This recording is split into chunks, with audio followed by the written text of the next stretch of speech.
the next terminology that we are going to refer to is your DAP, that is your delivered at place. Now, the obligation and the risk on the part of the seller, the extent of the same is going to get enhanced. So, as I mentioned that as we go down to further Incoterms, the more of the onus is there onto the shoulder of your seller.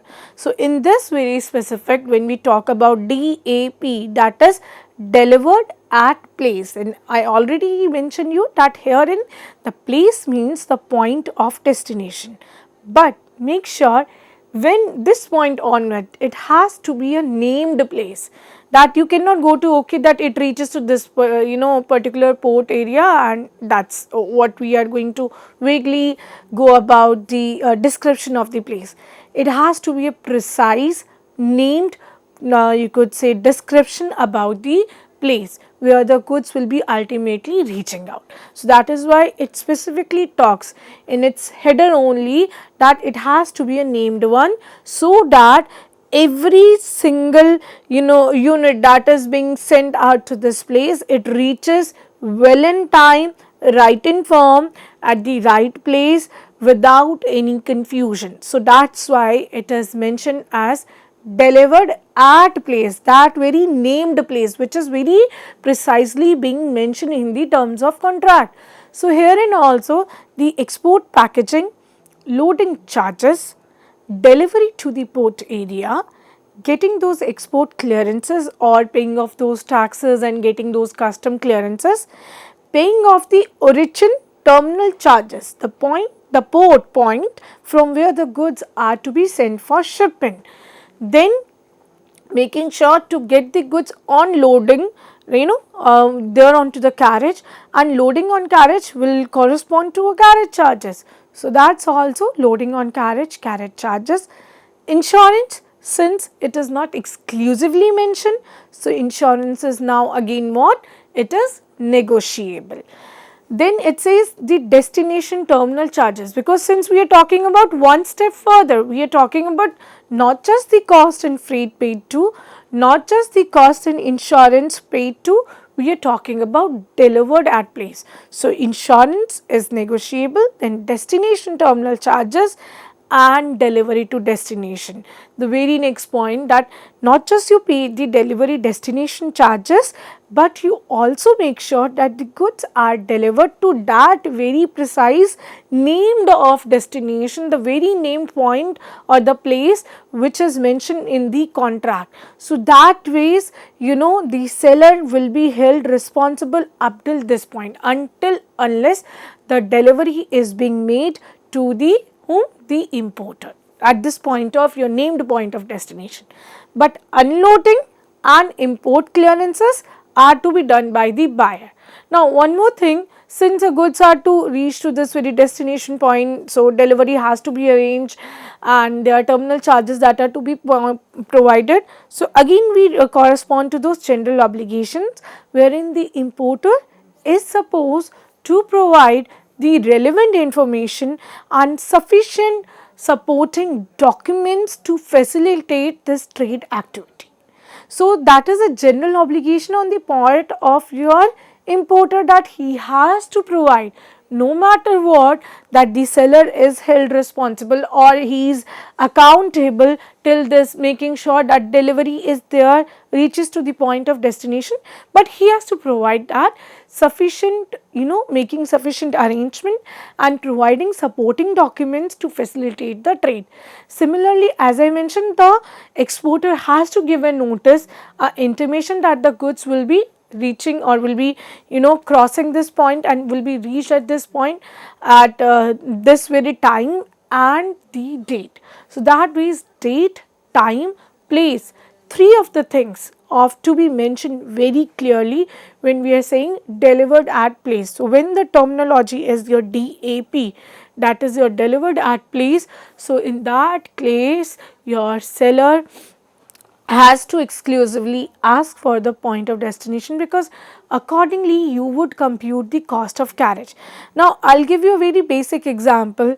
Let us suppose if I say that you are there involved in some trade activity within India only, and if I say that you have to send the cargo from Delhi to Mumbai. So in that case, you have to mention about the point where in Mumbai the goods has to be reached, right? Because you cannot simply say that okay, the goods will leave the Delhi from this particular point and Mumbai we are clueless about. So it cannot go like that. Mumbai means the very specific point in Mumbai, and accordingly your rate of carriage would change. So the carriage and freight that you are going to charge for a consignment would change if you specify area A in Mumbai or area B in Mumbai. So accordingly the carriage and freight would change. So that is why it is very important to mention these ports so that the freight can be computed accordingly, and accordingly the seller can quote for the prices, because when he will be quoting for the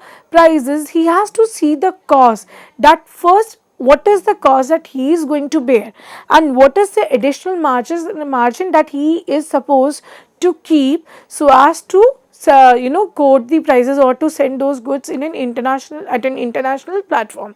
Because as I mentioned that in an international transaction you are not just selling the goods, you are carrying along with the international repute, the name of your nation. So that really matters a lot. You have to be very careful and cautious about the quality inspection testing parameters when it comes to international standards, because we discussed number of times that each and everything, the packaging, labeling, and whether to mention the MRP or not, mention the taxes or not, sometimes it is being detailed by some nations very clearly that you have to mention the MRP. Sometimes it is being said that the MRP need not to be mentioned since it is an import item. So that means it has to be very clearly categorically mentioned about the same, and again you would see that the labeling and the packaging differs with respect to each and every nation. So you consuming any chocolate which is an imported chocolate, you must have observed that never ever there is a mention about the price, plus there will be some additional language onto which that description is given apart from the basic English language, or sometimes it's a different language in which that entire description is being given. So now the government is very cautious about the same. The government says that you need to mention the nutrient information, the nutritional value of the product to the customer, so the customer can make a very judicious choice of whether buying a product or not. So that means when we deal in international platforms, we need to serve as per the practices of that country. So certain countries, they are sort of very clear about that their packaging should not contain this specific colors, let's suppose your white, red or some other color. So that ways with respect to the preferences which may be political, cultural, regional or religious based ones, so the packaging and your labeling of the goods would differ accordingly. So similarly, it says that when we are talking about right from packaging to making sure the goods reaches to the destination point, the seller has to be very cautious about, because now the entire onus or entire obligations is there onto the shoulder of your seller. The buyer will be only responsible to make sure that the goods are unloaded at the destination and he pays off for the import or custom clearances for the same. But apart from that, the buyer will not be held responsible for anything else. Of course, he has to provide for those basic requirements, right? Another one is your DPU, which is delivered at place unloaded. Now what we are saying, that you are providing the goods at a particular point, so at named place, and herein again any mode of your transportation can be used.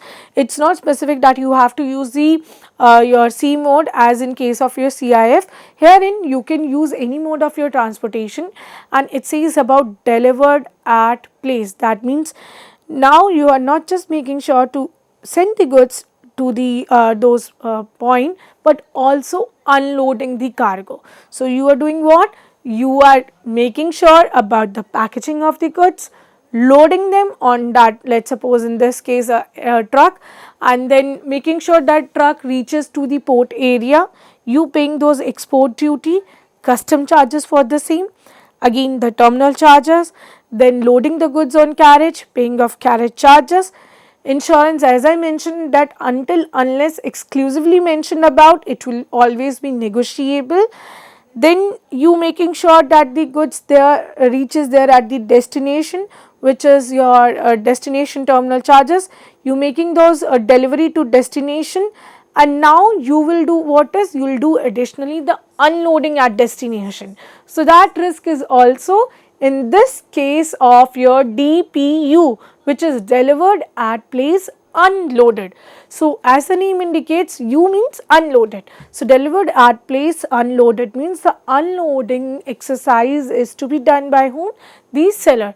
So the seller will do what? The unloading of the goods. So corresponding to the same, if any damages or any mishap takes place, the burden will be there onto the shoulder of your seller. So now the seller will be held responsible, and let's suppose any damages happen, the seller has to bear the burden, because then they will be matching about, okay, these many were the goods that has to be received by the importer in right form. If that not being received in right form, the very mentioned quantum of your goods, then the obligation is there onto the part of your seller that he has to bond those additional expenses that he lost in the course of unloading the cargo. But import duties, your taxes, clearances, this last step is to be done by your importer. So in this case, it says the very extreme ease that can be offered to the importer and ultimate burden on the shoulder of your seller. So now you would see that as we scaling to a different Incoterms, you would see that over the time period we started from X works, now reaching to this DPU, the more the burden is lying onto the shoulder of your seller. So that is why these Incoterms, they have to be very carefully being decided upon, because it discusses about that, okay, what part of obligation is to be done by your seller and what part is to be borne by your buyer, right. Very last Incoterm is your DDP. This is the 11th Incoterm, which is the DDP, which is a delivered duty paid. Now we are saying that we are making the delivery, but we are not doing the unloading of the cargo. We are not responsible for the insurance, because both the things are not exclusively being mentioned. So delivered duty paid means that you are delivering the goods to the destination, not doing the unloading activity, but paying for the import duties. So whether we talk about DPU, that is delivered at place, or we talk about DDP. So DPU and DDP are like the extreme zones wherein the extreme ease is being offered to the buyer. One with respect to the unloading of the cargo, that is your DPU, delivered at place unloaded, and the last one, which is your delivered duty paid, that means which talks about the goods being delivered to destination, but the unloading will not be done by seller, it is to be done by the buyer. But yes, the import taxes, customs, your clearances is to be done by whom? The seller.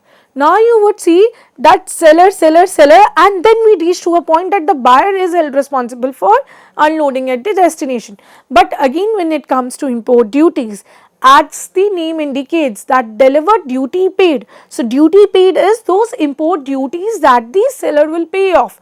So that is why it says it is only with respect to one aspect that the buyer will be held accountable, which is with respect to unloading, and that too if they opt for DPU, they will be doing the unloading part, the seller, but the import taxes, the duty paid wala part will be done by whom? The buyer. So that's the only difference between DDU and DDP, and they are like the extreme ones as compared to the initial, that is X works, wherein the entire focus is on to whom?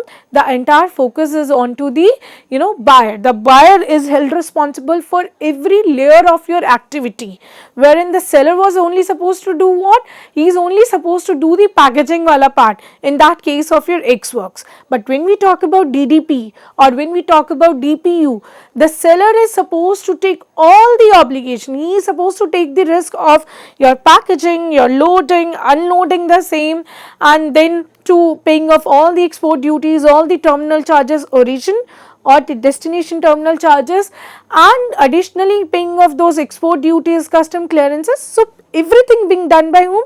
The seller. The buyer here is doing what? If you select DPU, delivered at place, unloaded, the buyer is only paying for the import duties. And if you say DDP, in that case the buyer is doing what? He is paying for the import duties, but he is not paying for the import duties, but he is only doing what? He is unloading the cargo. So that means it differentiates between the two, and these are the extreme ones. That is why the seller has to be very careful about the same when selecting about any Incoterms, because these Incoterms very clearly demarcates the set of responsibilities between the buyer and the seller. And it also talks about, okay, this line onwards the entire accountability is of your buyer, and this point onwards is, let's say, it is held again responsible to the seller. So that is, this seems to be very easy because they are depicted in such manner, but when deciding upon in a term of contract, it is a one of the most crucial decision that is to be looked upon from both the buyers and the sellers point, so that none of them is getting exploited in this course of transaction, because they have to look and correspond to the price that is being quoted out, right, and the goods correspondingly being demanded for. So accordingly they have to settle for, okay, whether the goods are such which are fragile enough, so that is why the seller has to bear that responsibility of unloading the cargo or loading the cargo, or the goods are sturdy enough which doesn't require that much you could say maintenance or that much attention, wherein the unloading or loading part has to be taken care by your seller. So that means it depends on to a variety of factors. It depends upon the mode of transportation, it depends upon that how much charges is the seller ready to bear upon, and how much corresponding amount is the buyer ready to pay for. So all these factors decide upon that which very Incoterm is to be correspond to or to be mentioned in the contract between the two of them, that is the exporter and the importer, whether the this you could say the exporter is going to have the carriage wala parameter or the importer will have it. So that ways it is very carefully determined upon, because the only when we say na ki loading on carriage, on board vessel, carriage charges, so it's not just a simple activity, rather the seller has to undertake a contract of carriage with that carrier company, because in all these cases when you say about CIF onwards, when these cost and freight are being paid to, so you would see that this carriage part is to be borne by whom? It was to be borne by your seller. So in this case the seller will do what? It will engage in a contract of carriage with the another third party, which is your carrier company. So the buyer is doing, in that case buyer is not intervening, because the entire responsibility is on to whom? The seller. The seller will do what? The seller will engage into with the third party wherein carrier will be involved, and he will be doing those activities of making sure the good reaches out to the destination point. So that ways each and every factor has its own repercussions and has its own pros and cons. So that is why it is to be very carefully and to be thought upon when deciding upon the terms of trade. Another parameter is that export and import formalities, irrespective of any Incoterms that being listed out here, those 11 Incoterms, export formalities always is a concern of your exporter.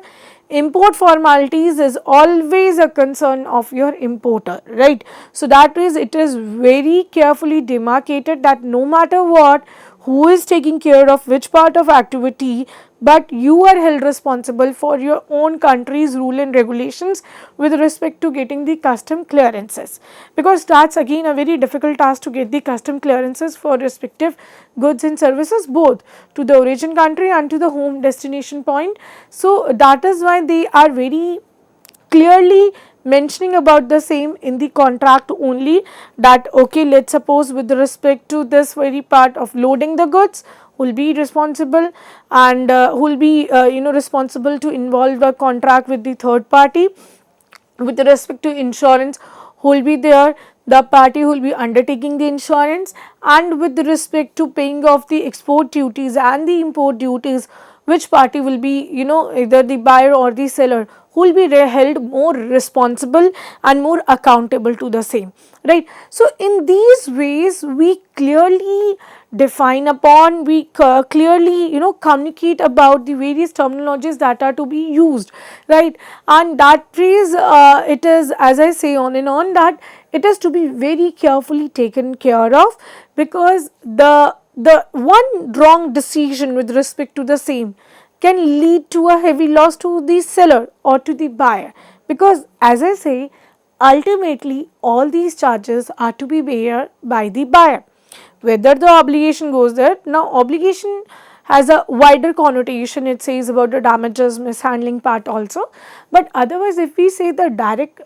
every charge, let's suppose if the exporter say that he is taking the insurance cover in case of your CIF, and he pays some 50 lakhs for the insurance cover, so in that case those 50 lakhs are to be borne by indirectly by the importer, because this is what is the seller is going to cover at his in his cost only, right, when he is going to quote for the prices. So that means the buyer and the seller has to be very carefully take care of all these things that being mentioned under your this very, you could say, guidelines of your Incoterms.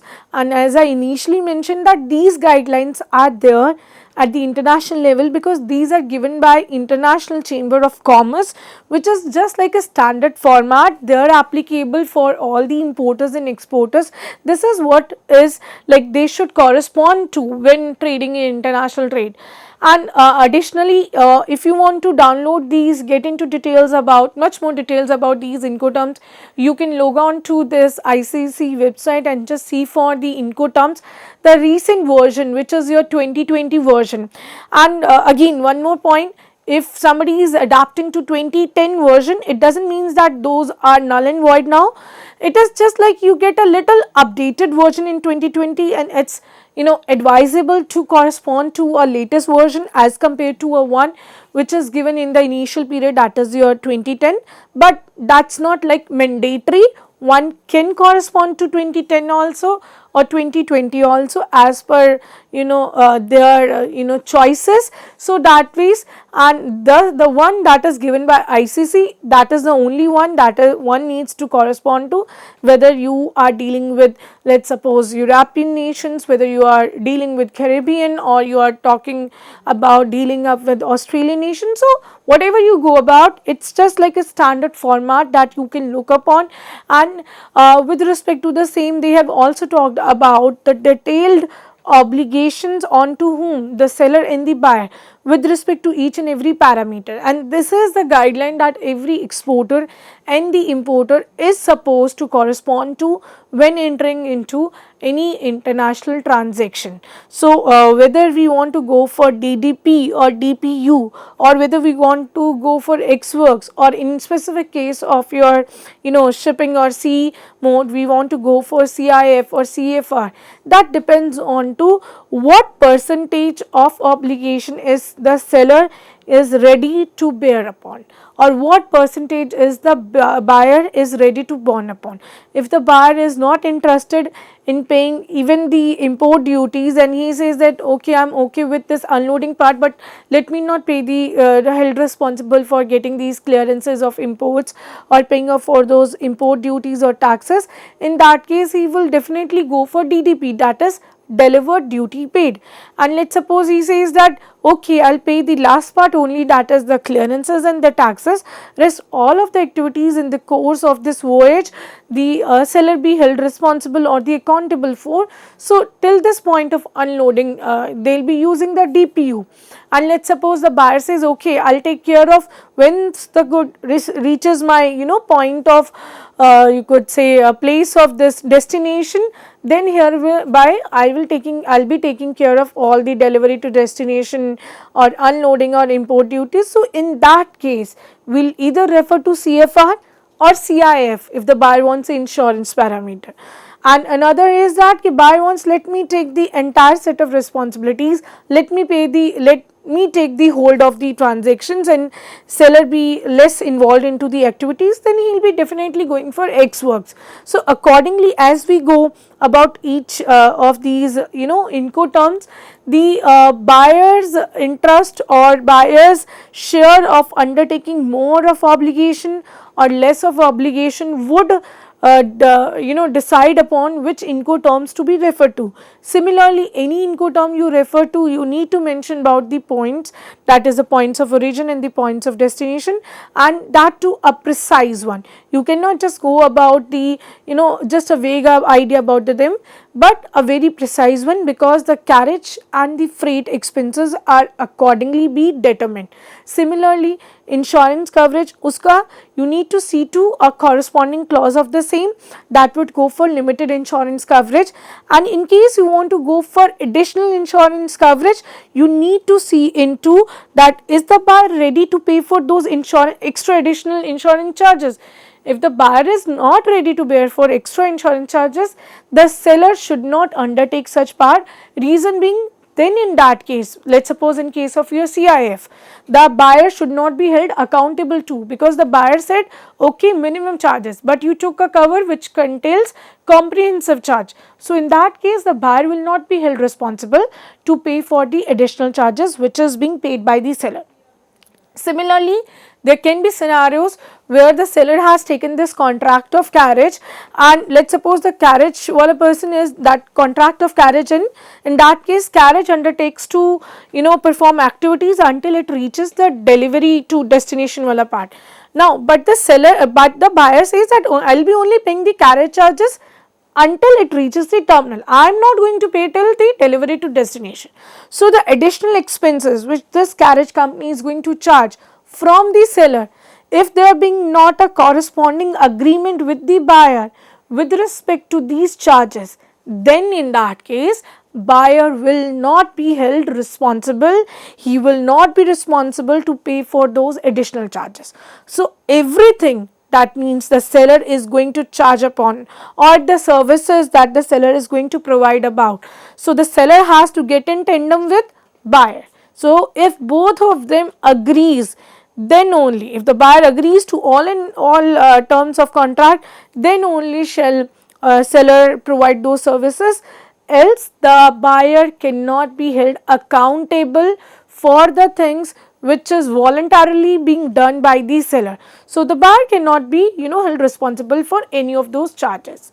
So wrapping up, it talks about all the 11 Incoterms that are commonly used in international trade in your rules of export and import. So both the buyers and the seller need to be very careful and cautious when deciding upon the nitty-gritties of international trade contract, right. So we'll be talking much more about the rules, repercussions of these Incoterms in the coming sessions. So thank you so much.